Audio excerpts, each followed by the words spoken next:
Time. Who are you? Well, I'm Baby New Year, and I am here to take your place. I believe in the past, every Baby New Year has worn a diaper. Why are you dressed differently? Well, I thought Father Time would come in carrying a mowing skiff. What's with the shepherd's crook? Well, I had to give up the scythe because it's impossible to get on an airplane these days with a sharp instrument. And what's with your tiny hourglass? I thought you used to carry a much larger one.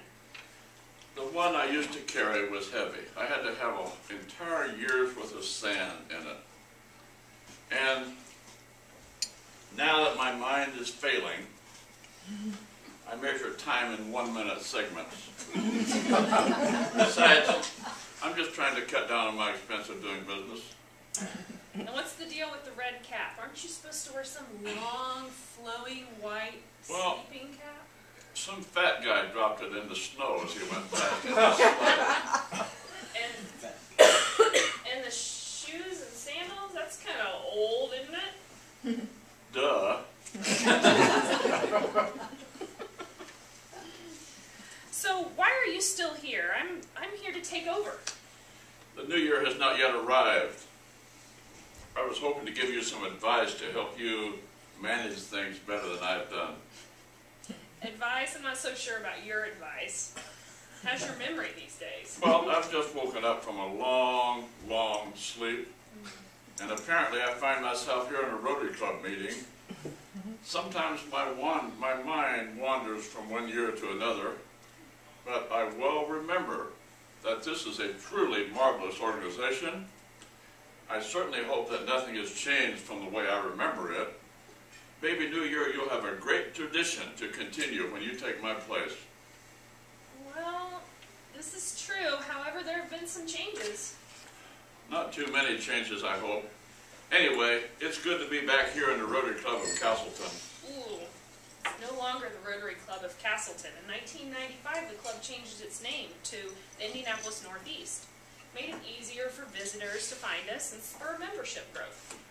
This does not look like the meeting place I remember. Is the club still meeting in the wharf? Oh no, we haven't met there for years. I've been told that we've met many places since then, like the Sizzler and the Chateau Normandy, Mountain Jacks, and the MCL cafeteria. Now we're meeting here at the Hillcrest Country Club.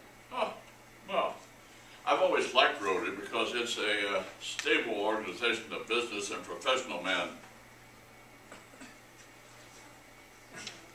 Well, women have been able to join the Rotary since 1987's fiscal year. Oh my, that's certainly different. Is that why Baby New Year's a female? Well, it's only natural since 15% of our Rotary members are now women. Well, I'm sure women can never become a club president. It's not allowed. Oh, contraire, ancient one. Hundreds of women all over the world have become club presidents. Indy Northeast has a female club president right now. She's the third one in our club, and the president-elect for the new year is going to be a woman. Well, a woman is certainly not fit for higher office. I'm sure that none of women will ever become a district governor. Well, Rotary rules state a person is eligible to become the district governor after 7 years after they've been initiated. And you'd be surprised to learn in the 7 years after initiation, we've had 7 district governors that were women. And that was the same year as an elderly past president of our club was district governor. Surely no women here in Indiana could ever be a district governor, could they? Oh, olden one. And it's already happened. Our current president becomes the district governor in the 13-14 term. She'll be the 4th in our district. And ours is not the only Indiana district that has a president that's a woman. Oh my. What has happened to my beloved District 656 with its 32 Rotary clubs? Well, I have 2 more surprises for you. All the 532 districts have gone to a 4-digit number. So our new club is 6560. And now there are 45 clubs in our district. I certainly expect that Rotary will never allow a woman to become a member of the Rotary International Board of Directors. Then you will be surprised to learn that the first woman member of the Rotary International Board was elected at the 2008-2010 term, and she's a doctor in France. And she happened to serve at the same time as our previously mentioned elderly president. I doubt that a woman will ever be allowed to serve on the Rotary International Board of Trustees. Ooh, I forgot to mention that a woman was elected to the trustee of the Rotary Foundation 5 years ago. Oh my goodness. And there's a woman that's in office right now. Oh my, what's the world coming to? Well, we are looking forward to a glorious future without an hourglass and your shepherd's stick and those things on your feet, for sure. At least I can be proud that Rotary is pretty much a 100% American institution. No, not anymore. We're in more than 160 countries and territories. We have 34,000 members, and we have 34,000 and 1.2 million members. Oh, surely Americans comprise a majority of members. Well, no, not actually anymore. 35% are in the membership, and the ratio is getting smaller as Rotary grows. We can be proud to say that Rotary was made in America, but it still, its appeal is universal. I suppose Americans at least are keeping control of the presidency of Rotary. No, not really. In the past 35 years, 12 U.S. international presidents have been from here, but the other 23 have been from other countries. While the club mostly serves the local community, we are proud that we are an international organization. I've been told that the Rotary Club of Castleton, or Indianapolis Northeast, has a long and illustrious 27-year history that cannot be topped. I'm sure of that. I know that our club has sponsored many local community service projects, given many scholarships to deserving students, helped with Special Olympics, volunteered at women's shelters, Gleaner's Food Bank, Michael's Walk, and to beautify Benford Avenue. Internationally, they have sent food to starving people in Zimbabwe, ambulances to birthing centers in Malawi, hospital and school supplies to Chernobyl, and much more. They also contribute to several avoidable blindness projects and for water wells in Africa. What could be better than that? Some of our newer members think that the club has got some unrealized potential too, to be a more significant force in the Indianapolis Northeast area and the world. And as I said before, we are an international organization. I've just now heard that this club has had a wonderful 2011 year, welcoming 7 new members. Yes. And having a succession of excellent speakers. How can they possibly do better than that? Well, the goal is to induct 1 new member per month from this fiscal year forward. Huh. But if all those new members are brought in, they could take over the club. Why, yes.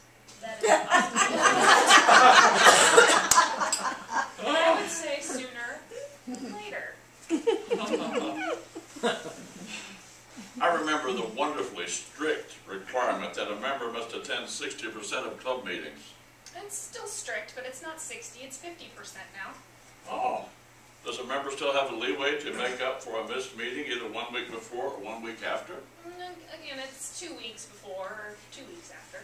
My goodness, that certainly cuts down on the opportunities for fellowship.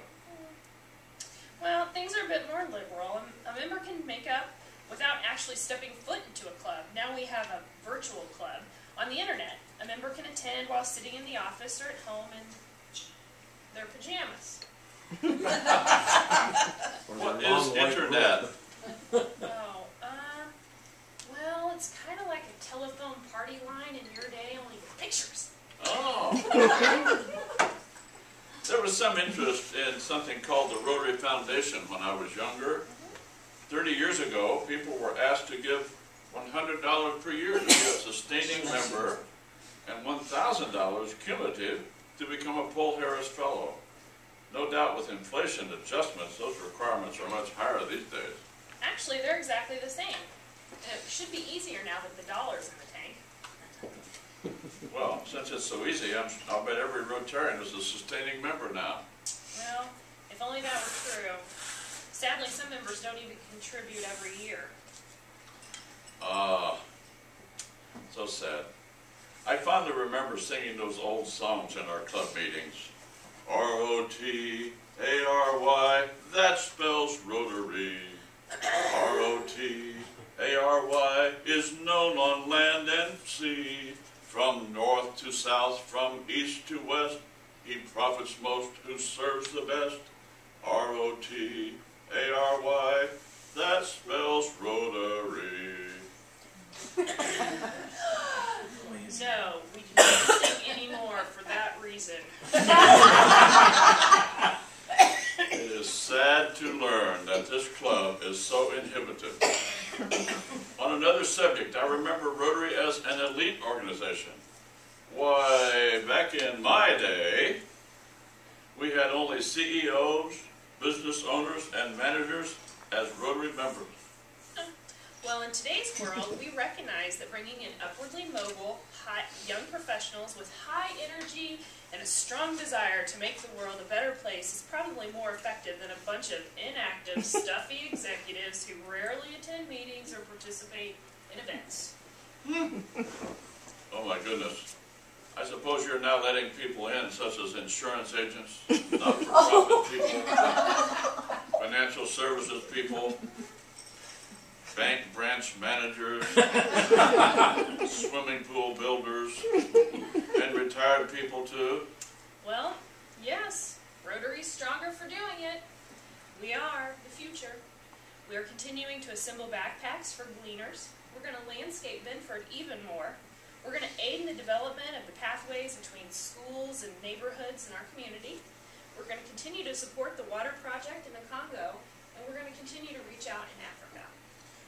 Well, I can see clearly now that it is time for me to step aside and let you young'uns take charge. Yes. There is no doubt that Rotary will be in good hands. Let me pass the instruments of office to you.